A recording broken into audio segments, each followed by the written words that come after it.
Bonjour à tous et bienvenue dans Les Voix de l'Église. Les Voix de l'Église, un podcast prière d'un jeune.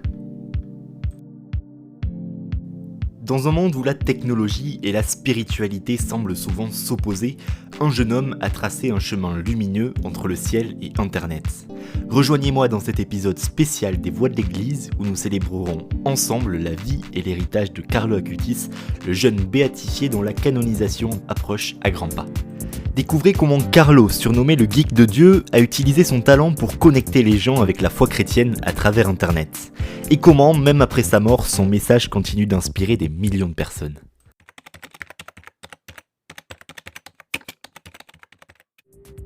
Avec la récente approbation des décrets pour sa canonisation par le pape François, Carlo Acutis est sur le point de devenir le premier saint du XXIe siècle.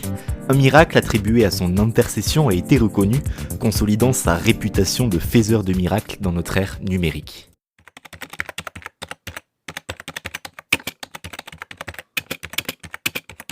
Alors que nous attendons avec impatience l'annonce de la date de la canonisation de Carlo Acutis le 1er juillet, je vous invite à plonger dans l'histoire extraordinaire de ce jeune homme exceptionnel. Carlo Acutis, un clic pour évangéliser, c'est un podcast Les Voix de l'Église, produit par Prière d'un jeune. Hello, c'est Maël. Quelques jours avant de partir à Assise.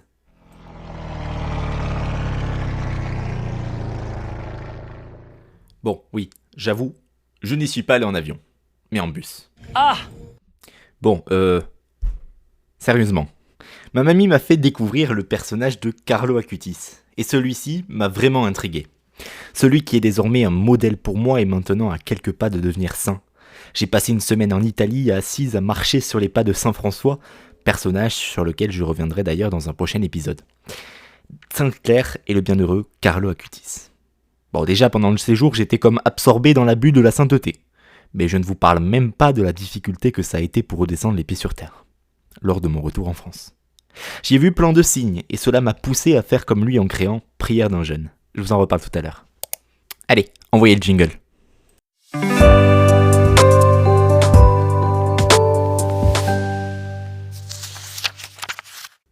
Très tôt, Carlo Acutis a manifesté un amour pour Dieu.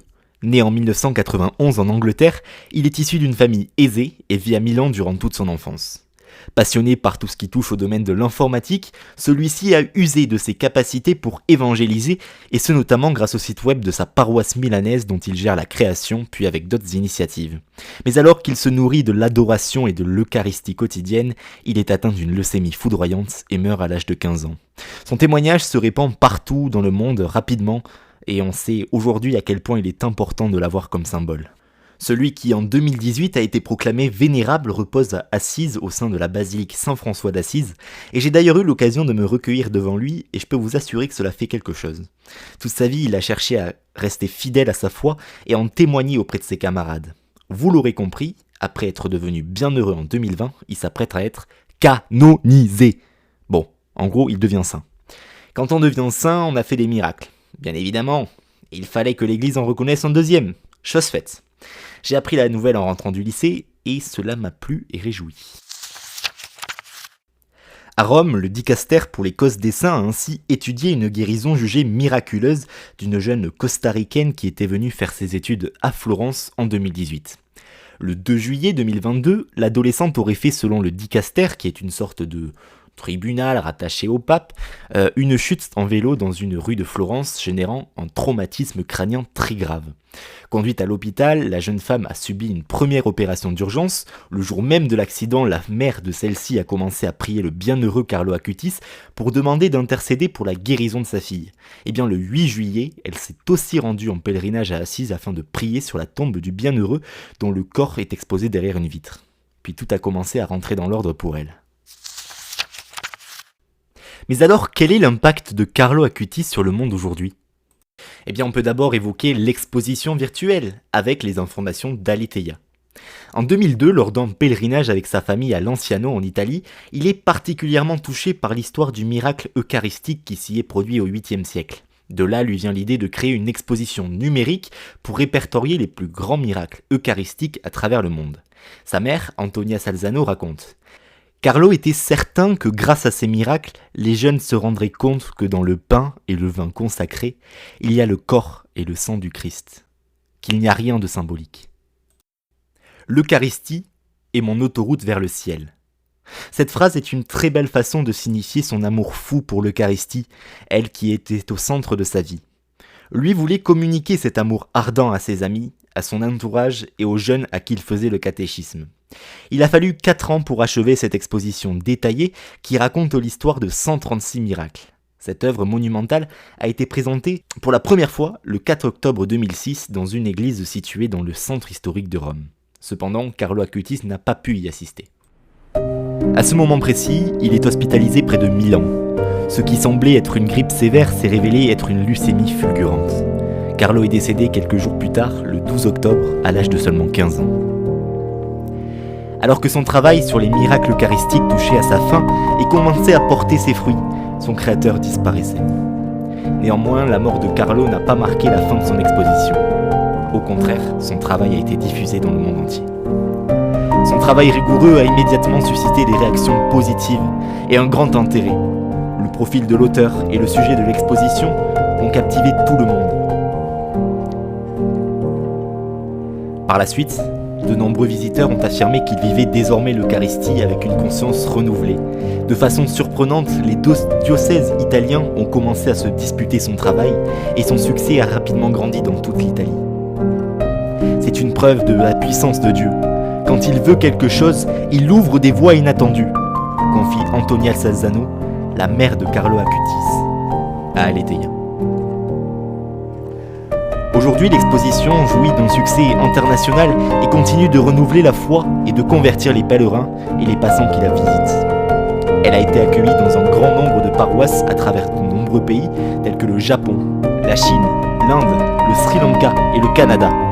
Elle a également fait escale dans de nombreux sanctuaires comme en France, à Cotignac, à Paray-le-Monial et à Lourdes, ainsi que dans les sanctuaires de Fatima et de Guadalupe. Antonia Salzano a indiqué qu'aux États-Unis seulement, elle a été exposée dans plus de 10 000 paroisses.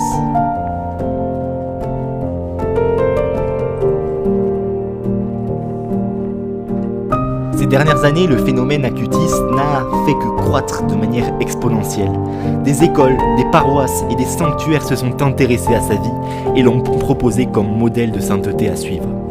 Nombre d'entre eux ont même pu recevoir une relique du bienheureux et la proposer à la vénération des fidèles, faisant ainsi croître encore davantage la dévotion envers le jeune Italien. Vous découvrez les voix de l'Église ? Merci de m'écouter. Je m'appelle Maël et en janvier 2024, j'ai décidé de lancer Prière d'un jeune, un compte Instagram destiné à évangéliser et partager la foi avec vous, à travers mon regard, celui d'un jeune. Après quelques semaines de coupure pour me consacrer entre autres au bac de français, j'ai décidé de vous dévoiler le concept fil rouge du compte Prière d'un jeune. C'est bien sûr les voix de l'Église. On écoute tout de suite la bande-annonce. Hello, c'est Maël. Vous me connaissez avec Prière d'un jeune sur Instagram, et aujourd'hui je suis enthousiaste à l'idée de partager avec vous mon retour. Nouveaux horizons, nouvelles aspirations, je suis là pour célébrer avec vous la splendeur de la foi chrétienne.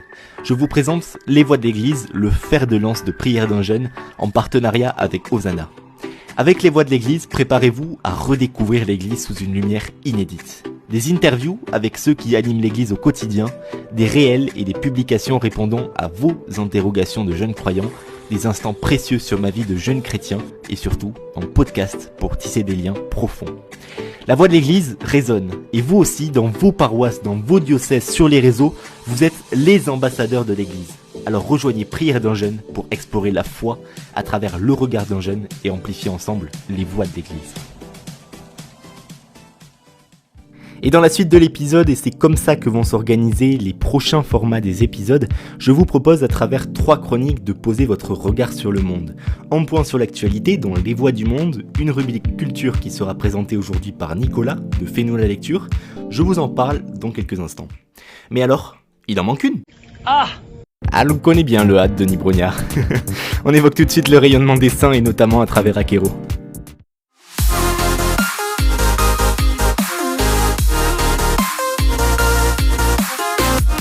Le rayonnement des saints, c'est aussi dans les pèlerinages et rassemblements. notamment dans le rassemblement Akero qui s'est déroulé à Lourdes et plus précisément à la Cité Saint-Pierre pour plus de 400 jeunes collégiens de 4e, 3e accompagnés de lycéens staff, d'animateurs et de prêtres. Je vous en parle parce que j'ai eu l'occasion de le vivre en 2022 en tant que jeune et en 2024 en tant que staff. Alors marcher sur les pas de saint, tel était l'objectif pour les jeunes qui participaient. On ne peut évidemment pas oublier quand il s'agit de Lourdes Sainte Bernadette. Elle est aussi une des voix qui fait rayonner l'église partout dans le monde et pour laquelle le message est immortel. Carlo Acutis est en train de taper son message. Oui, ce message, il est immortel. Alors chers amis, chers jeunes, le message des saints comme Carlo Acutis, Saint François, Bernadette de Lourdes ne cesse de se répandre partout dans le monde. Alors à vous de le saisir et de le garder quelque part en vous comme un symbole, comme une lumière dans la foi au quotidien, un guide et peut-être qui sait, une inspiration pour marcher sur leurs pas.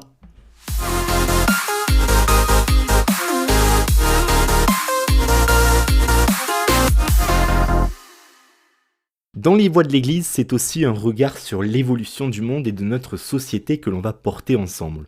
Alors aujourd'hui, pour rester dans cet esprit de sainteté, je souhaitais vous parler d'un spectacle musical formidable et qui sert de voix lui aussi pour transmettre le message de saint tel que Sainte Bernadette.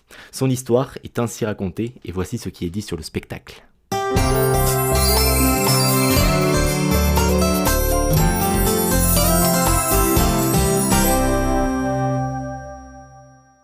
Roberto Cioleo et Éléonore de Galard, les créateurs de comédies musicales à succès telles que Les Trois Mousquetaires et Saturday Night Fever, ont trouvé leur prochain défi lors d'un pèlerinage à Lourdes en 2010. Inspirés par leur visite à la grotte de Massabielle, ils ont décidé de raconter l'histoire de Bernadette Soubirous, une jeune fille de 14 ans qui a transformé Lourdes en un véritable lieu de pèlerinage mondial.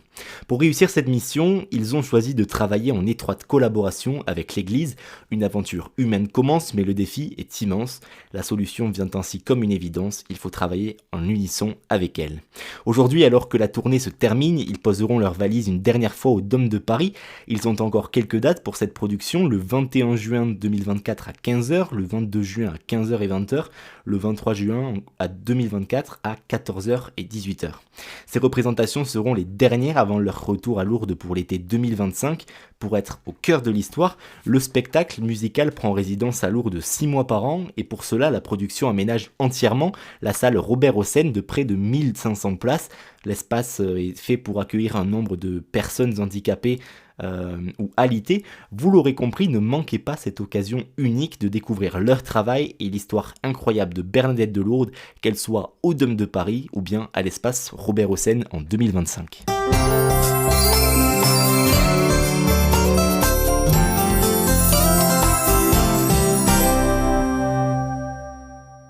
Marre de la grisaille ? Illumine ta vie avec la culture chrétienne ? Tout de suite, les bons plans littéraires que j'ai sélectionnés avec Nicolas, notre expert de Fais-nous la lecture, en très bon compte à découvrir sur Instagram pour scroller utilement. Et cela en 3 rubriques. On commence tout de suite, Nicolas, avec l'œuvre de Guillaume Mantière, Ce pain qui donne vie, aux éditions Salvator. Tout le monde connaît l'hostie, ce petit morceau de pain rond sans levure que mangent les chrétiens à la messe. Mais alors pourquoi parle-t-on d'Eucharistie ? Ce livre détaille les différents noms donnés à l'hostie et explique la signification qui se cache derrière chacun d'eux. Il y a d'abord le repas du Seigneur, à l'identique de celui que nous prenons en famille ou avec les copains, ceux avec qui nous partageons le pain. As-tu remarqué comment les repas rythment nos vies, comment les plats changent en fonction des saisons, mais sont cependant toujours présentés dans le même ordre, entrée, plat, dessert. Eh bien la messe, c'est pareil. Elle rythme la journée du chrétien avec des textes qui changent en fonction du temps liturgique, tout en respectant un ordre établi. À l'image des jours de fête, où l'on sort une jolie nappe, la belle vaisselle, la messe respecte un certain protocole. On parle également de saint sacrifice, rappel du sacrifice de l'agneau préfiguré avec Abraham et Isaac et actualisé à chaque messe, du saint sacrement, ou encore de communion, puisque tous les membres de l'Église y participent, y compris les défunts, car c'est ce qui est appelé la communion des saints. Un livre qui, sous couvert de parler d'Eucharistie, décortique tous les aspects importants de la messe et nous donne à voir, avec simplicité, mais tout en conservant sa valeur symbolique, comment elle accompagne naturellement nos vies. Il se termine avec le futur saint Carlo Acutis, spécialiste des miracles eucharistiques. Et ne restez pas affalés à rien faire dans votre canapé, faites comme le père Aymar de Langotier. Il faut secouer, sinon la pulpe elle reste au fond. Vieux slogan d'une boisson gazeuse à l'orange très connue, Eh bien ça marche aussi pour les humains. C'est en substance ce que nous dit le père Aimard de Langotier dans son livre « Le bonheur n'est pas dans le canapé ». Un programme de 40 jours t'attend pour changer tes habitudes et reprendre le contrôle. Tu as le choix entre suivre les étapes dans l'ordre proposé ou bien les picorer suivant l'envie du moment. Pour te guider, elles sont regroupées en 5 thèmes. Redevenir acteur de sa vie, savoir décider, trouver le bonheur, redécouvrir sa vie, vivre avec Dieu. On t'y explique comment te libérer de l'image imposée par les réseaux sociaux, ne plus être esclave de tes désirs, poser des choix libres et en lien avec tes priorités, organiser ton temps, retrouver du sens, trouver ta place, t'ouvrir au monde, apprendre à pardonner, à donner pour recevoir, identifier le mal, comprendre la mort, chercher Dieu dans la prière et voir ce que t'apporte la parole. Un livre qui n'est évidemment pas un manuel car chacun est différent. Il ressemble plutôt à un programme sportif qui doit être adapté en fonction de ton état du moment. Pour ça, chaque étape est composée d'un court texte qui parle de la vie de tous les jours, d'un défi à réaliser, genre petit exercice pour te montrer que c'est possible, et d'une citation qui sert de résumé. Si t'es motivé et que tu joues le jeu des défis, sûr qu'au bout de 40 jours, ta vie est transformée.